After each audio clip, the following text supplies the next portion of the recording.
অন্তর্বর্তী সরকারের জারি করা ঢাকা সেন্ট্রাল ইউনিভার্সিটি অধ্যাদেশ ২০২৬ এবার সংসদে বিল আকারে পাস হয়েছে। শুক্রবার জাতীয় সংসদের প্রথম অধিবেশনের ১৩তম দিনে শিক্ষামন্ত্রী আ.ন.ম এহসানুল হক মিলন ঢাকা সেন্ট্রাল ইউনিভার্সিটি বিল ২০২৬ উত্থাপন করেন, যা পরে কণ্ঠভোটে পাস হয়।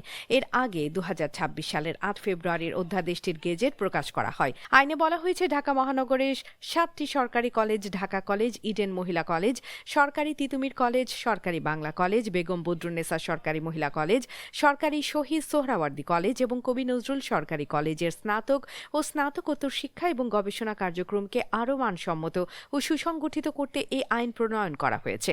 ঢাকা সেন্ট্রাল ইউনিভার্সিটি স্থাপন কল্পে আনিত একটি বিল, ঢাকা সেন্ট্রাল ইউনিভার্সিটি বিল 2026 উপস্থাপনের জন্য অনুমতি প্রার্থনা করছি। অন্যদিকে মঞ্চ ২৪-এর আহ্বায়ক ফাহিম ফারুকী বলেছেন, জুলুম ও নির্যাতনের বিরুদ্ধে যে গণ অভ্যুত্থান সংঘটিত হয়েছে তা হাজারো শহীদের রক্তের বিনিময়ে একটি নতুন স্বাধীনতার সূচনা করেছে। তার ভাষায়, জনগণের ইচ্ছায় রাষ্ট্র পরিচালনার মূল ভিত্তি হবে এমন একটি বাংলাদেশ প্রত্যাশা করা হয়েছিল, আর সেই প্রত্যাশার প্রতিফলনই গণভোটে প্রকাশিত হয়েছে।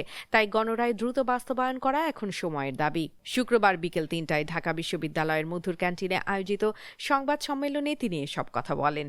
ফাহিম ফারুকে আরও উল্লেখ করেন, জনগণের অংশগ্রহণে অর্জিত এই গণরায়কে সম্মান জানাতে হবে এবং রাষ্ট্র পরিচালনায় জনগণের মতামতকে সর্বোচ্চ গুরুত্ব দিতে হবে। এখানে ফ্যাসিবাদ বিরোধী আন্দোলন রাজনৈতিক দল নেতাকর্মীরা থাকবে এবং আমরা মনে করছি এই পরিবেশ যদি স্বরাষ্ট্র উপদেষ্টা তৈরি করতে চাই, নিজেকে যদি চেয়ার থেকে অপমানিত করে নামাতে চাই, তাহলে সে অপরাধীকে গ্রেফতার করবে না, নচেত অপরাধীদেরকে আজকের ভিতরে গ্রেফতার করতে হবে।